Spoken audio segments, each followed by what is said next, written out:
ሩታ እስከዛሬ እኔ ተናግሬሽም አውርቼብሽ አላቅም። ሁልጊዜ ስላንቺ መልካምና ስላንቺ ጠንካርነት ነበረ ማወራው ማለት ነው። ነገር ግን እኔ አንዳንድ ነገር ስሰሙ ማለት ነው ሩታ በጣም አብዝተሽዋል፣ በጣም ከልክ በላይ ማለት ነው። በቃ አብሬሽን እኮ አልፈልግም ፈትቼዋለሁ ከሱ ጋር መኖር አልፈልግም ብለሻል ማለት ነው። ይቅርታ መጥቶ ሲጠይቅሽ ብዙ ነገር ሲያደርግልሽ እኔ ያልፈልገህም አንተ ሰማንያዬን ቅደድ እያልሽ ነበረ ወረቀት ይዘሽ የምትዞሪው ማለት ነው። ገባሻ? አሁን ደግሞ ከአብርሽ ከምንድን ነው የምትፈልጊው? የዛን ሰዓት እኮ አብርሽ በጣም መልካም ጥሩ ነበር እኮ ለአንቺ ጥሩ ነገር እያደረገልሽ ነበረ። አሁን ደግሞ በቃ ከሄርሜላ ጋር ሄርሜላን መረጠ፣ አንቺን አልመረጠሽም ማለት ነው። እና የቅናት መንፈስ ነው አይደል እንደዚህ የሚያደርግሽ ሩታ? ንድድ የምትይው እንደዚህ ነው አይደል? ለዛ ነው አይደል እንደዚህ የምትሆኚው? ተይ እንጂ ታይ ሩታዬ ምን ሆነሽ ነው? ለምን እንደዚህ ታረጊያለሽ? እንድንላት ነው የምትፈልጉት? አንዳንድ አሽቃባጭ ሁላ ማለት ነው፣ ሌባ ሁላ ማለት ነው። እስቲ አንቺ ጎበዝ ሆነሽ ማለት ነው ሩታን ያሰለፈችው ስቃይ፣ ሩታን ያለቀሰችውን በአንቅሺ ማለት ነው። ሩታ እኮ አብርሽን ፍታ ብትለው እኮ አብርሽ ምን እየሰራ ነበር? እስቲ ሴቶች የሆናችሁ እናንተ በሩታ ቦታ ቆም ብላችሁ እዩት። ሩታ እርጉዝ በነበረችበት ሰዓት ምን እያረገ ነበረ አብርሽ? የኔ ጥያቄ ማለት ነው። ከማጋ ነበረ ሲዘል የነበረው? በአደባባይ እኮ መጥቶ እዩ እንደውም እንትን አትክልት ታምሮኛል ምናምን ነገር ብላ ማታ በጣም እያለቀሰች የሚገዛላት እንኳን አታ ሲባል አብርሽ የት ነበረ? የኔ ጥያቄ ማለት ነው። መቼ ማንላትማ ታነቁ ምድረ አሽቃባጭ ሁላ ማለት ነው። ሩታ ምን አረገች? ሩታ እኮ በላይዋ ላይ ሴት አምጥቶባት እኮ ነው። እርጉዝ ነኝ ስትል የምትወጥቅ መሰለው እንዴ? ወይስ አንድ ልጅ ስላረገዘች ሴት ልጅ በቃ መኖር የማትችል መስሎት ነበር? አብርሽማ እውነትን እንናገር ከተባለ እንደውም እኛ እንደ ድራማ ነበረ የምናየው፣ እንደ ስራ ነበረ ማለት ነው። እውነት ለመናገር ይሄንን ነገር በእናንተ ህይወት ቢሆን አብርሽ እኮ ሩታ እንድኖር አይደለም እኮ የፈለገው የነበረው። ተጠቀመባት፣ ቪዩ አገኘባት፣ ሰብስክራይብ ለቀመባት፣ ታዋቂ ሆነ። ከዛም በኋላ አረገዘች። ካረገዘች በኋላ የራስሽ ጉዳይ፣ ፍላጎት የለኝም ላንቺ ተፈላጊነትም የለሽም ብሎ እኮ ነው የተዋት። እስቲ እናንተ በአብርሽና በሩታ ህይወት ከመጀመሪያ ጀምራችሁ የምታዩ ሰዎች ካላችሁ ማነው ጥፋተኛ ማለት ነው? አንቺ ብትሆኚ ምን ታረጊ ነበር? አርግዘሽ ባልሽ ከሌላ ሴት ጋር እየማገጠብሽ የሌላን ሴት ግንባር እየሳመ የሌላን ሴት ከንፈር እየሳመ አንቺ እቤት ቁጭ ብለሽ ልጁን ይዘሽ ምን ታረጊ ነበር? ውሳኔሽ ምን ነበረ? እንደውም እውነቴ ነው የምላችሁ እኔ ሩታ ሁሌ ነው ማመሰግናት። ሌላ ሰው ቢሆን እውነቴ ነው የምላችሁ አብርሽን ለመግደል ይደርሳል ማለት ነው። ሩታ እኮ ምንም ነገር እኮ አላረገችም፣ አንድ ነገር አላረገችም። በዛን ሰዓት ራሱ እንደዛ በድሏት ቪዲዮ ወደታች ወርዳችሁ እዩ ና በቃ ቤት ተመለስ፣ እንግባ፣ አብረን እንኖር በድሏት እንኳን ማለት ነው። ሴት በላይ ላይ አምጥቶ እንኳን ማለት ነው ስትለምነው እንኳን ምንድነው ያደረገው እሱ? የዩቱብ ፕሮፋይሉ ቀይሮ ማለት ነው ሰውን ለማሳመን ቀይሮ ሌላ ሀገር ሄደ ትቷት ማለት ነው። እውነቴ ነው የምላችሁ እናንተ አላህን ልትፈሩ ይገባል። እሷ ናት የበደለችው እኮ እሷን ትላንትና በሰራው ቪዲዮ ወረቀቱ እኛም እኮ የሆነንብኝ ጥያቄ፣ ኧረ እባክሽ ያንቺ የሆነ ጥያቄ ወረቀት ፍቱኝ ብላለች። ሩታ እኮ ፍቱኝ አለች እንጂ እኮ ሌልሽ አንቺ ሴት ብትሆኚ ማለት ነው አንድ ሴት ይሄንን ኮሜንት ራሱ የእንቺ የወረቀት ጥያቄ የሆነብሽ ሴት ያ ማለት ነው እመኝና ማለት ነው ንብረቱ ገንዘቡ ሳይቀር ነበረ ተካፍለሽ የምትወጪው ማለት ነው። አይደለም እንደዚህ ሽሩሩ እያልሽው ልጁን እያሳየሽው ማለት ነው። በራሳችሁ ሲሆን ሌላ ነገር ነው የምታወሩት፣ ግን በሰው ላይ የሚደርስ ነገር እንደናንተም ይመማችሁ ማለት ነው። አሁን ደግሞ አብርሽ የሚያንቀጨቅጨው እንደዚህ ያዙኝ ልቀቁኝ ብሎ መጥቶ ሚዲያ ላይ ውሸት ለማውራት የሞከረው ለምን ዝም አለችኝ?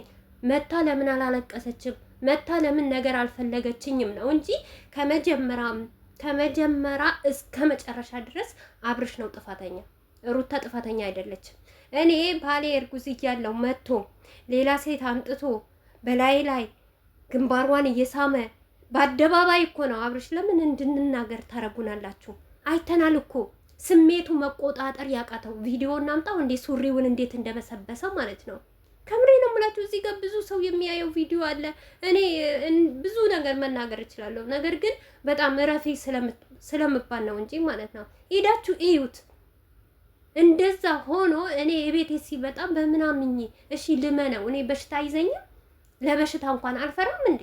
እሱ ትግስት እያላረገ 9 ወር በሙሉ አይደለም እናንተ ስንት አንድ ወንድ ጀግና ወንድ ጎበዝ ወንድ ከሆነ እንደው ከሚስቱ ጋር ከተለያየ 4 ዓመት 5 ዓመት ይቆያል። አብርሽ ለ9 ወር መታገዝ አቅቶት እኮ ነው ሴት ጋር ወጦ ሄደው ማለት ነው። በመጀመሪያ ያጠፋው ማን ነው ጥፋተኛ? ይቅርታ አልጠየቃትም ወይ ለምትሉ ማለት ነው። ከበደለኝ በኋላ ካረገኝ በኋላ ነገሮቹ ሁሉ ካለቁ በኋላ ከሰመሩ በኋላ እኔ ልቤ ከተሰበረ በኋላ ብዙ ደረጃ ከሄድኩኝ በኋላ በቃ በምወደውና ዋጋ በከፈልኩበት ባሌ በቃ ተስፋ ከቆረጥኩኝ በኋላ መቶ ይቅርታ ቢጠይቀኝ ምንም አይደለም። ሲቀጥል ይቅርታ ተጠይቆ እንኳን እኮ ተመለሰች እኮ ሩታ።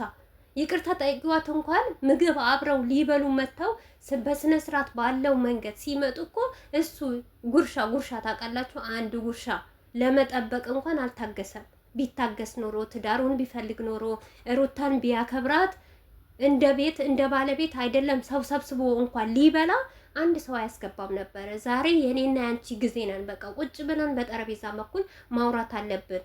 እንደ ሩታ ስንት በደል እኔ በዩቱበር እውነቴ ነው የምላችሁ፣ እንደ ሩታ የተበደለች ሴት አይቼም አላቅም። የተረገጠች ሴትም የተሰደበችም ሴት ማንም የለም። እየመረራችሁ ዋጡ። እንደዚህ እውነቱ ነገር ስንነግራችሁ ማለት ነው ሩታን ስለምትወዷት ለሩታ ቦታ ስላላችሁ አይደለም። ለሩታ እኔ በወዳትም ያጠፋችሁ ነገር አጠፋች ነው፣ ያላጠፋች ነገር አላጠፋችም። ኦኬ ሩታ አጥፍታለች፣ አላጠፋችም አይደለም። ነገር ግን ያጠፋችሁ በምንድን ነው? ውድ ቤተሰቦቼ ከነኳት ካናደዷት ክፉ እንድትሆን አረጓት። በቃ እሷ ማረገች፣ አለቀ። ማናችሁ እስቲ እናንተ ከመሬት ተነሳ በእናንተ እንደውም እኛ መዳም ቤት በምንሰራ ንገራችሁና መዳማችሁ ምንም ነገር ሳትሉ ተነስታ በጥፊ ብትመታችሁ ምን አይነት ውሳኔ ትወስናላችሁ? ትዳራችሁ ተውትና ማለት ነው። እኛ እንደዚህ ያላየነው ነገር እዚህ በስራችን ባለነበት ቤት ማለት ነው በሰው ሀገር ያላየነው ነገር አንስተው የሆነ ነገር ሲሉን ምን አክል ነው ስሜታዊ ምን ሆነው? እውነቴ ነው የምላችሁ። እኔ በጣም ነው ማለቅሰው። ምግብ የማልበላበት ቀን አለ። እንዲሁ ከመሬት ተነስተው ሳያስቡ የሆነ ነገር ካሉኝ ከሰደቡኝ ወይም ደግሞ ያላጠፋሁት ነገር አጥፍተሻል ብለው ራሱ ልጆች የሆነ ነገር ሲሉኝ እውነቴ ነው የምላችሁ ቤተሰቤን እያስታወስኩ በጣም ነው ማለቅሰው። በጣም ሆድ ይብሰኛል። 2 ቀን ምናምን ምግብ ማልበላበት ቀን አለ። አይደለም ትዳር አይደለም አርግዛችሁ ማለት ነው። እርግዝና ብርቅ ነው ወይ? ሁሉም ወልደዋል። ሁሉም ቢወልድም ግን እንደ ሩታ አልወለደም። እንደ ሩታ የደረሰባት ሴት የለችም። የትኛውም ሴት እርጉዝ ስትሆን ከዛ በፊት ባሏ በፍቅር እያኖራት በፍቅር እየኖሩ እየሳቁ እየተደሰቱ፣ ግን ልክ እርጉዝ ስትሆን በቃ የራስሽ ጉዳይ ነው ብሎ የሚያስለቅስ ባል እኔ አይቼ አላቅም። አብርሽን ነው ያየሁት ማለት ነው። ይሄ የመረራችሁም ቢሆን ዋጡት። ነገም ቢሆን ዛሬም ቢሆን አብርሽ በሩታ ላይ እየቀለደባትና እየሳቀበት ነበረ። አሁን ትላንትና ተናግሯላ ኦዲየንስ አላመነም ብሏል። አምነናል። ነገር ግን ስናምር ሄርሜላ ከመጀመሪያም ያፈቅራታል፣ ከመጀመሪያም ይዋደዳሉ፣ ከመጀመሪያም ይፈላለጋሉ። ሩታ በአብርሽ ህይወት እያለች ማለት ነው እንጂ በዚች በ6 ወር ውስጥ እሱ ትዳር ይዞ ገና ሳይፈታት ሄርሜላን አምጥቶ ፍቅር ሊይዘው በጭራሽ ሄርሜላን በጭራሽ ፍቅር አይዛትም ማለት ነው። ምክንያቱም ለምን ከሩታ ጀርባ እነሱ የሚሰሩትና የሚያረጉት ድርጊት ስለነበረ ነው እንጂ ውድ ቤተሰቦቼ እመኑኝ፣ በዚህ ፍጥነት ቀለበት ለማድረግ በዚህ ፍጥነት ሩታን ለመርሳት በዚህን ፍጥነት የተወለደው ልጅ በመርሳት እኔ እንጃ፣ እኔ መቼም አላምንበትም። በቃ እኔ አሁን አብርሽና ሩታ ተለያዩ። ኦኬ ሄርሜላና አብርሽ ቀለበት አሰሩ። ግን የአብርሽና የሄርሜላ ፍቅር የጥንት ነበረ እንጂ የዚች የ5 ወር ወይም የ6 ወር ፍቅር አይደለም። ነውም ብትሉኝ ደግሞ አልሰማችሁም። የትኛውም ህፃን ልጅ እንኳን የሚጎዳውና የሚጠቅመውን ያውቃል። አብርሽ ትላንትና የወጣበትን ትዳር ማስተካከል ያቃተው ሩታ አልቅሳ ነበር የመጣችሁ። ዛሬም ሄርሜላ አርቅሳ ስትለምነኝ ነጌስ ምን ታመጣብኛል